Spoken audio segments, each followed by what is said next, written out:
Good morning friends, स्वागत है आपका हमारे यूट्यूब चैनल जीएस कैप्सूल में। आई होप आप सभी लोग अच्छे होंगे और आपकी तैयारी अच्छी चल रही होगी। फ्रेंड्स, अगर आप लोग चैनल पर नए हैं तो रेगुलर करंट अफेयर्स और एग्जाम अपडेट्स के लिए चैनल को सब्सक्राइब कर लीजिएगा। अगर आपने पुराने करंट अफेयर्स के वीडियो नहीं देखे तो आप प्लेलिस्ट में जाकर को देख सकते हैं, आपकी तैयारी को काफ़ी बेहतर करेंगे। महीने के अंत में मैं पूरा मंथली करंट अफेयर्स का सेशन आपके लिए लेकर आऊंगा, जिसमें हम पूरे महीने के करंट अफेयर्स को डिस्कस करेंगे। चलिए देखते हैं 29 मई के कौन कौन से करंट अफेयर्स चर्चा में है।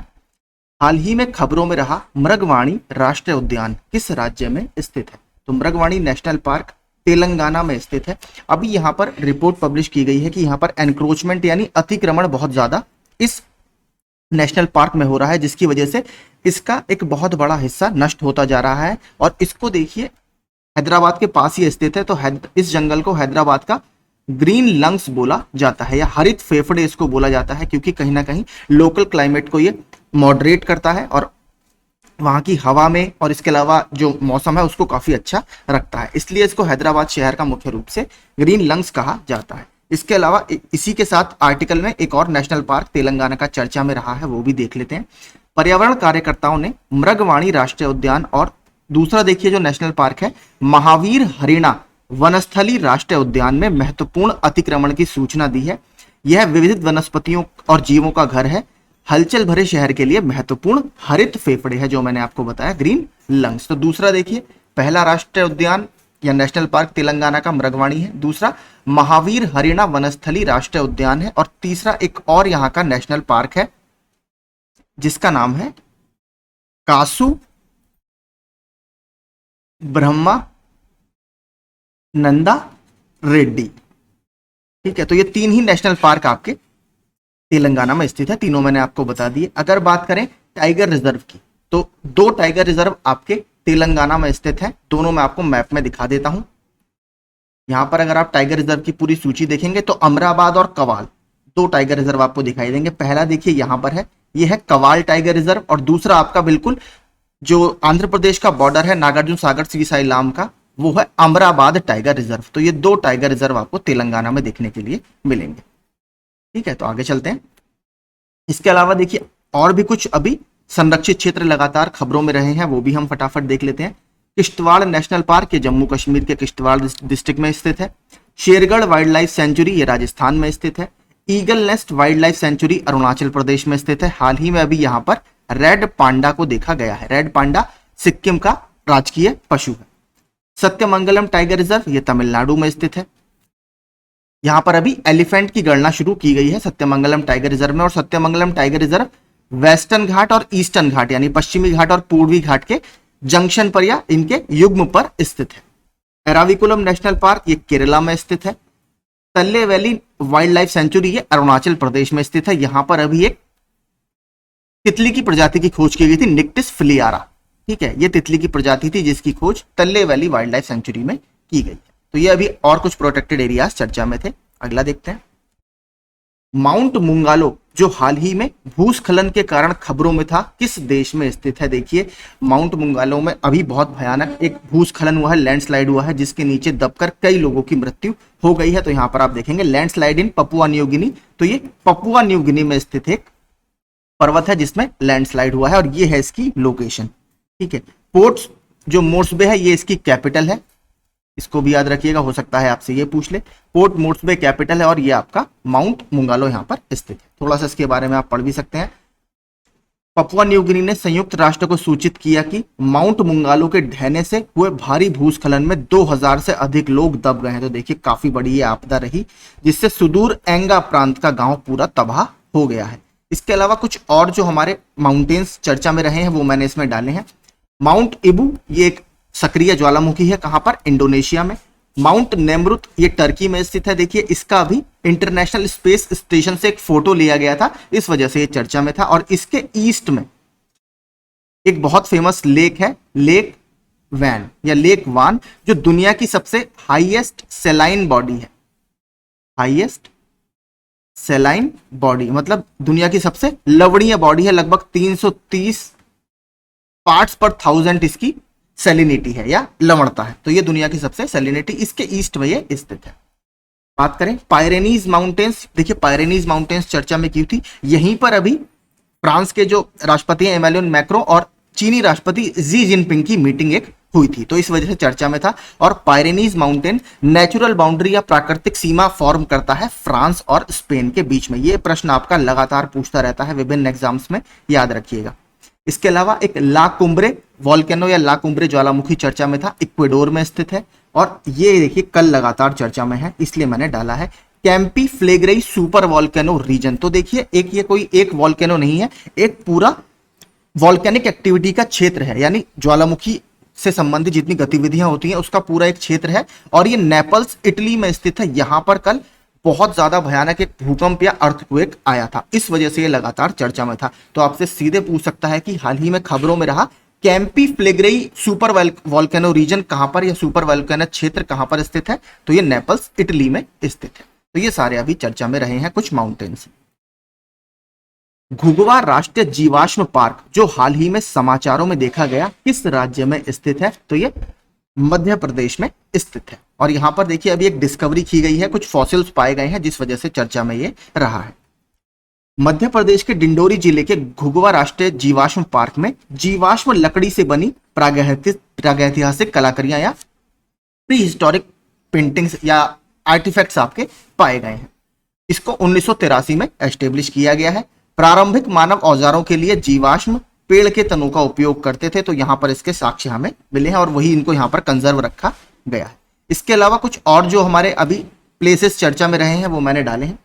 कॉन्स्टिट्यूशन पार्क, तो अभी एक संविधान पार्क का निर्माण किया गया है, कहां पर, पुणे महाराष्ट्र में। इसको इंडियन आर्मी और पुनीत बालान ग्रुप के द्वारा जॉइंटली डेवलप किया गया है। इसके अलावा फर्स्ट ओम शेप्ड टेम्पल, ओम के आकार का टेम्पल कहां पर अभी इनॉग्रेट किया गया, राजस्थान में। उत्तर प्रदेश का पहला ट्रैफिक पार्क कहां पर स्थित है, प्रयागराज में। स्टैच्यू ऑफ लचित बोरफुकान, तो लचित बोरफुकान एक फ्रीडम फाइटर थे, स्वतंत्रता सेनानी थे जिन्होंने लगातार लड़ाई की है। और ये जो अहोम किंगडम था असम का, अहोम किंगडम, ठीक है, अहोम किंगडम, उसके एक कमांडर थे। और ये जो स्टैच्यू है इसको स्टैच्यू ऑफ वेलर यानी वीरता का स्टैच्यू बोला जा रहा है। असम के जोरहाट में लगभग 125 फीट ऊंचा ये स्टैच्यू है जिसकी इनॉग्रेशन नरेंद्र मोदी जी ने किया था। इसके अलावा माउंट एल्गन, माफ कीजिए, वो नेशनल पार्क होगा, माउंट एल्गन नेशनल पार्क जो है कीनिया में स्थित है। यहां की एक केव है, वहां पर अभी मार्बर्ग वायरस के साक्ष्य हमें मिले थे। इसके अलावा उजुंग कुलोन नेशनल पार्क, ये इंडोनेशिया में स्थित है, ये भी अभी लगातार चर्चा में था। और क्यों, क्योंकि एक राइनो या गैंडे की प्रजाति होती है जावन राइनो, इसके एक बच्चे को अभी यहां पर स्पॉट किया गया था इस नेशनल पार्क में, तो ये इंडोनेशिया में स्थित है। तो ये अभी कुछ और प्लेसेस चर्चा में रहे हैं।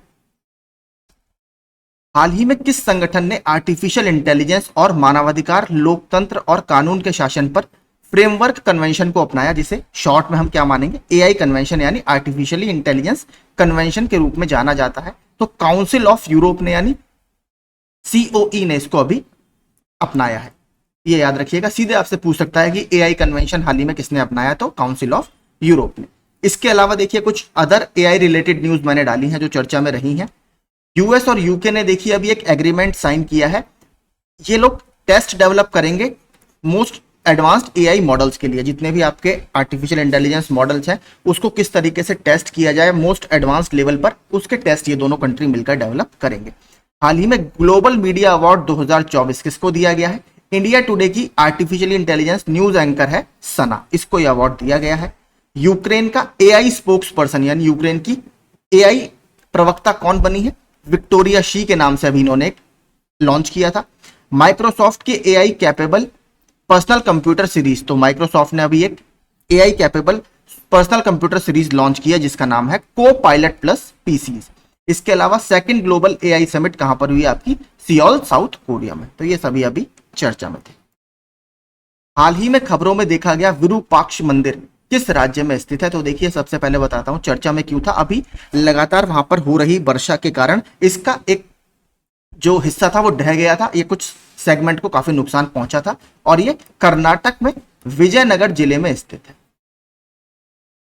ठीक है, विजयनगर जिले में स्थित है, तुंगभद्रा नदी के किनारे, तुंगभद्रा नदी के किनारे स्थित है। और ये यूनेस्को का, ठीक है, एक टेम्पल मॉन्यूमेंट है जिसको हम्पी मॉन्यूमेंट बोला जाता है, हम्पी ग्रुप ऑफ मॉन्यूमेंट्स, यानी हम्पी के जो पूरा ग्रुप है जितने भी हमें वहां पर स्मारक मिले हैं उसके अंतर्गत ये विरूपाक्ष टेम्पल भी आता है, तो ये आप याद रखिएगा। बात करें अगर विरूपाक्ष टेम्पल की, तो विरूपाक्ष जो शब्द है ये भगवान शिव के एक रूप के लिए यूज किया जाता है, तो ये शिव जी को समर्पित एक टेम्पल है। ठीक है, इसके अलावा बात करें अगर, तो ये लगभग आपका सन 700 का या 7th सेंचुरी का टेम्पल है, और उसके बाद इसको चालुक्य, फिर होयसाला या होयसाल ऑफ द्वार समुद्र, इनके द्वारा इसको बड़ा कराया गया, और फिर बाद में जो इसका वर्तमान स्वरूप है वो हमें विजयनगर साम्राज्य जब आया था आपका सन 1336 में, 1336 में हरिहर और बुक्का नामक दो लोगों ने इसकी स्थापना की थी विजयनगर साम्राज्य की, और विजयनगर साम्राज्य में इस मंदिर को काफी एक्सटेंड किया गया, गोपुरम यानी एंट्री गेट्स इसमें बनवाए गए, तो वहां पर काफी ज्यादा इसका एक्सटेंशन हुआ है। तो हरिहर और बुक्का ने इसकी स्थापना की थी, ये याद रखिएगा, विजयनगर साम्राज्य की। और उस समय भारत पर किसका शासन था? तुगलक वंश का शासन था, और मोहम्मद बिन तुगलक के शासनकाल में यह स्थापना हुई थी। यह प्रश्न आपका पूछता रहता है। ये सारे इससे संबंधित कुछ विरूपाक्ष मंदिर से फैक्ट थे। यहाँ पर नीचे आप पूरा इसको पढ़ लीजिएगा। बाकी मैं आपको बताता हूँ कुछ और जो मंदिर अभी चर्चा में रहे। सीता अम्मन टेम्पल, ये श्रीलंका में, यहां पर अभी एक महोत्सव हुआ है, कुंभ अभिषेकम। ठीक है, कुंभ अभिषेकम फेस्टिवल अभी यहां पर हुआ है।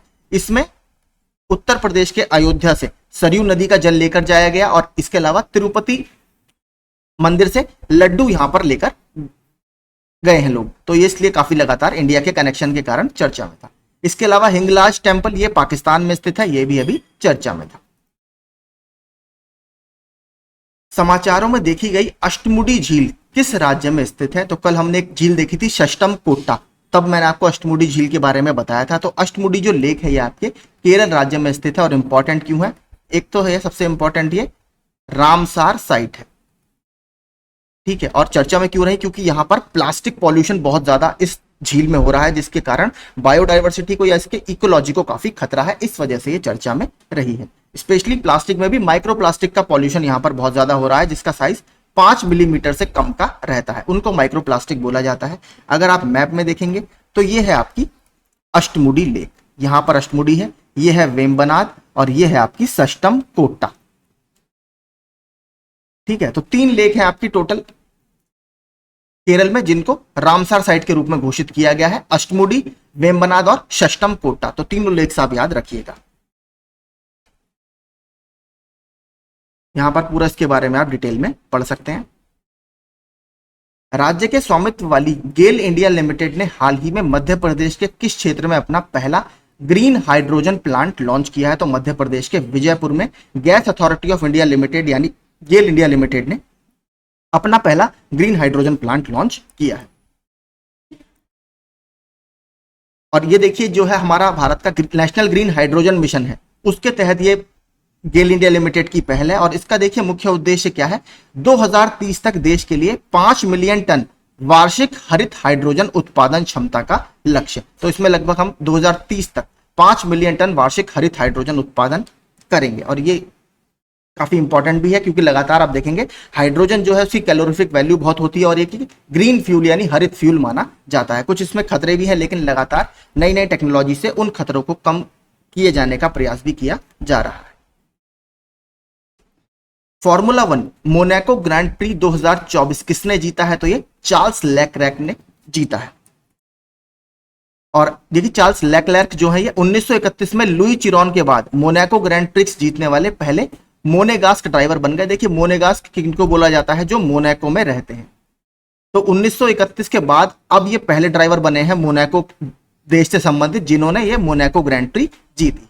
इसके अलावा कुछ और जो ग्रैंड प्री चर्चा में रही हैं वो देख लेते हैं। Emilia Romagna grand prix Red Bull के मैक्स वर्स्टैपन ने जीती। मियामी ग्रैंड प्रिक्स मैक्लरेन के लैंडो नॉरिस ने जीती।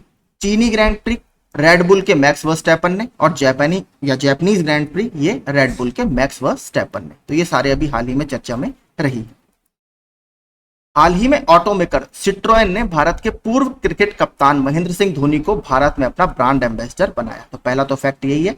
सिट्रोएन किस देश की कंपनी है? तो सिट्रोएन आपकी फ्रांस का एक कार मैन्युफैक्चरर है। इसके अलावा कुछ और जो ब्रांड एम्बेसडर चर्चा में रहे हैं वो देख लेते हैं। करीना कपूर खान को यूनिसेफ की या यूनिसेफ इंडिया की नेशनल एम्बेसडर नियुक्त किया गया है, राष्ट्रीय राजदूत बनाया गया है। संजना सांघी को स्पेस इंडिया का ब्रांड एम्बेसडर बनाया गया है। नीरज चोपड़ा को एवरेडी बैटरीज का ब्रांड एम्बेसडर बनाया गया है। तो महेंद्र सिंह धोनी जी को याद रखिएगा, ये सिट्रोएन के नए ब्रांड एम्बेसडर बने हैं। लिथुआनिया के राष्ट्रपति के रूप में किसे पुनः चुना गया है? तो लिथुआनिया के राष्ट्रपति दोबारा बने हैं गितानास नौसेदा। इसके अलावा कुछ और जो अभी रिसेंट में अपॉइंटमेंट हुए हैं वो देख लेते हैं। प्रेसिडेंट ऑफ वियतनाम टू लाम को चुना गया है। प्राइम मिनिस्टर ऑफ चाड अल्लामाई हलीना जी को। ताइवान के राष्ट्रपति लाई चिंग ते, सिंगापुर के प्रधानमंत्री लॉरेंस वोंग बने हैं। रूस के राष्ट्रपति व्लादिमीर पुतिन बने हैं 5वीं बार। पनामा के राष्ट्रपति जोस राउल मुलिनो बने हैं अभी, और सोलोमन द्वीप के प्रधानमंत्री जेरेमिया मानेले बने हैं। तो ये अभी हाल ही में अपॉइंटमेंट चर्चा में रहे हैं। और देखिए चाड के ही अभी प्रेसिडेंट भी नए बने हैं, नाम क्या है? मोहम्मद इदरिस देवी। तो मोहम्मद इदरिस देवी अभी नए प्रेसिडेंट चाड के बने। उपराष्ट्रपति जगदीप धनखड़ ने किस शहर में कार्बन फाइबर और प्रीपेड केंद्र की आधारशिला रखी है? तो ये CSIR की जो नेशनल एरोस्पेस लेबोरेटरी है, CSIR NAL बेंगलुरु में, वहां पर इन्होंने इस केंद्र की आधारशिला रखी है। और यहां पर इन्होंने एक हमारा ट्रेनर एयरक्राफ्ट है हंसा NG, ठीक है, इसकी भी जो कैपेबिलिटीज है उसको जांचा है। जो जिसमें बैठे हैं ये हंसा NG ही है, ये ट्रेनर एयरक्राफ्ट है इंडिया का, ठीक है। यहां पर आप नीचे पढ़ भी सकते हैं। स्वदेशी रूप से विकसित उड़ान प्रशिक्षक हंसा NG के उड़ान प्रदर्शन को भी इन्होंने विटनेस किया या देखा। इसके अलावा कुछ और जो अभी फैसिलिटीज या केंद्र चर्चा में रहे हैं। हावड़ा सोलर पार्क जो सबसे बड़ा सोलर पार्क होने वाला है, गुजरात में स्थित है। हाईएस्ट टैंक रिपेयरिंग फैसिलिटीज, तो अभी भारत की सबसे ऊंची टैंक को मेंटेन करने वाली या रिपेयर करने वाली फैसिलिटीज लद्दाख में इनॉग्रेट की गई थी। टाटा कंसल्टेंसी सर्विसेज एक आर्टिफिशियली इंटेलिजेंट सेंटर बनाएगा या सेंटर ऑफ एक्सीलेंस बनाएगा, कहां पर? पेरिस में। Simulation testing facility for Airbus, तो एयरबस जो आपका एयरक्राफ्ट मैन्युफैक्चरर है उसके लिए testing facility L&T technology services ने कहां पर लॉन्च की है? बेंगलुरु में। दुनिया का सबसे बड़ा कार्बन डाइऑक्साइड को एब्जॉर्ब या कैप्चर करने वाला और स्टोर करने वाली फैसिलिटी जिसका नाम है मैमथ, कहां पर अभी इनॉग्रेट की गई? आइसलैंड में इनॉग्रेट की गई। और इसके अलावा इंडियन एयरफोर्स ने इमरजेंसी मेडिकल रेस्पॉन्स फैसिलिटी जो 24/7 काम करेगी, ये भी बेंगलोर में इनॉग्रेट की है। तो ये सारे अभी जितने भी मैंने आपको बताया, ये सारी फैसिलिटीज अभी चर्चा में रही हैं, ये इंपॉर्टेंट है।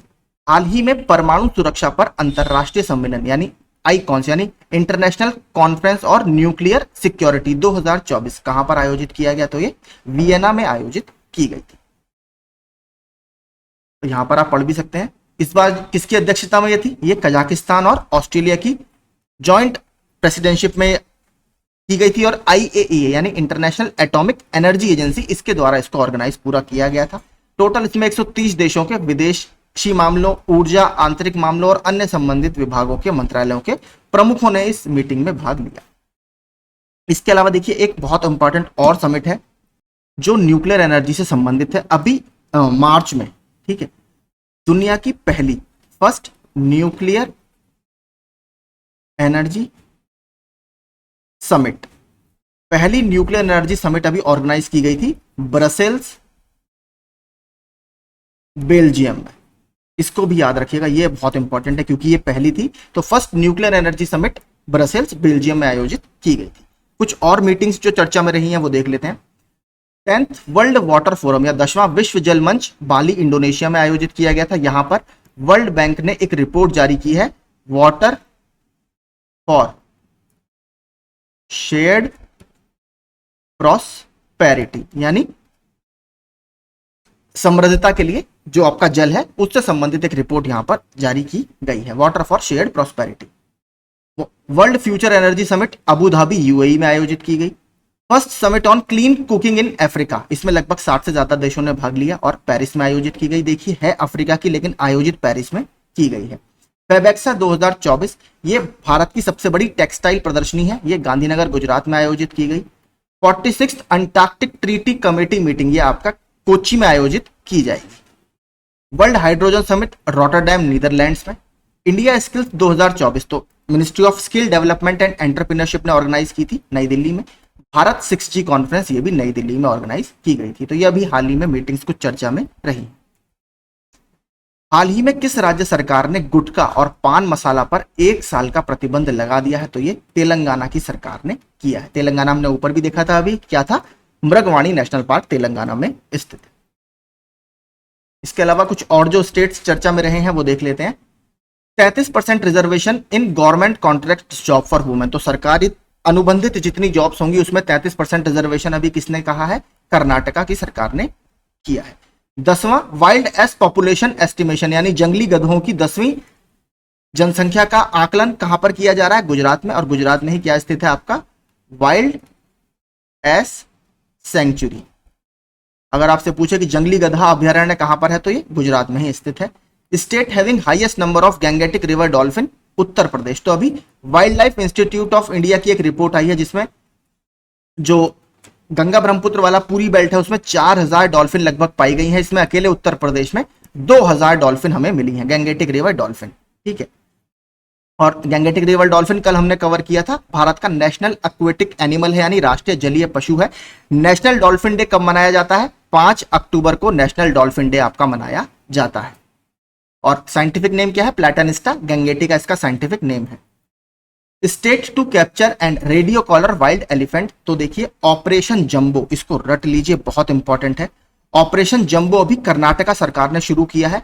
इसमें जो जंगली एलिफेंट है जो लगातार ह्यूमन हैबिटेशन में, जो आसपास के संरक्षित क्षेत्रों के पास गांव होते हैं, जो लगातार वहां पर एंट्री करते हैं और नुकसान पहुंचाते हैं, उन वाइल्ड एलिफेंट्स को, जंगली हाथियों को रेडियो कॉलर करेगी ऑपरेशन जंबो के तहत। Population estimation of Nilgiri Thar तहर होगा। जो नीलगिरी थार है आपका, ये एक जंगली बकरी की प्रजाति मानी जाती है और ये आपको साउथ इंडिया में काफी देखने के लिए मिलेगी। ये तमिलनाडु का स्टेट एनिमल है। ठीक है, तमिलनाडु का स्टेट एनिमल है और एक बहुत फेमस नेशनल पार्क है एराविकुलम।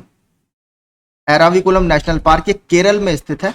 यहां पर आपको काफी देखने के लिए मिलेगा। तो ये जॉइंटली इस बार ऑर्गेनाइज किया जा रहा है तमिलनाडु और कर्नाटक के द्वारा, इनकी जनसंख्या का एस्टिमेशन। और यहां पर IUCN के रिप्रेजेंटेटिव भी मौजूद रहे थे। International union for conservation of nature के प्रतिनिधि भी इस पॉपुलेशन एस्टिमेशन में थे। तो ये काफी इंपॉर्टेंट है। इसका जो IUCN का रेड डेटा बुक में स्टेटस है वो है एंडेंजर्ड का, यानी काफी संकटग्रस्त ये प्रजाति। वर्ल्ड हंगर डे प्रतिवर्ष कब मनाया जाता है? तो विश्व भूख दिवस प्रतिवर्ष आपका 28 मई को मनाया जाता है। एक संस्था है द हंगर प्रोजेक्ट, उसके द्वारा ये ऑर्गेनाइज किया जाता है। इस बार जो इसकी थीम रही वो रही थ्राइविंग मदर्स थ्राइविंग वर्ल्ड। ठीक है, नीचे आप पढ़ सकते हैं। वर्ल्ड हंगर डे 2024 का theme thriving mothers thriving world है। तो ये याद रखिएगा, इंपॉर्टेंट है। इसके अलावा कुछ और जो दिवस हमने मई में अभी मनाए हैं उसका रिवीजन कर लेते हैं। विश्व थायराइड दिवस 25 मई को। पहला विश्व फुटबॉल दिवस 25 मई को। वर्ल्ड रिफ्यूजी डे 20 मई को। थीम क्या रही? Hope away from home. अंतरराष्ट्रीय संग्रहालय दिवस 18 मई को। इस बार थीम क्या रही? Museums for education and research. विश्व प्रवासी पक्षी दिवस 11 मई को। थीम क्या रही? कीट या इंसेक्ट्स। विश्व प्रेस स्वतंत्रता दिवस 3 मई को मनाया जाता है। जो विश्व प्रेस स्वतंत्रता दिवस का सम्मेलन था, जहां पर आपका वर्ल्ड प्रेस फ्रीडम इंडेक्स यानी विश्व प्रेस स्वतंत्रता सूचकांक जारी किया गया, कहां पर हुई थी मीटिंग? सेंटियागो में। कहां पर है? चिली में। चिली की राजधानी है सेंटियागो। इस बार थीम क्या रही इसकी? A press for the planet, journalism in the face of environmental crisis. ये इस बार इसकी थीम रही। तो ये सारे अभी दिन मई महीने में चर्चा में रहे हैं। तो यही हमारे सारे आज के करंट अफेयर्स थे। आई होप आपको सेशन अच्छा लगा होगा और यूजफुल लगा होगा। अगर अच्छा लगा हो तो प्लीज वीडियो को लाइक और चैनल को सब्सक्राइब जरूर कीजिएगा। PDF आपको शाम तक टेलीग्राम ग्रुप में मिल जाएगा, तो उससे आप रिवाइज कर लीजिएगा। धन्यवाद।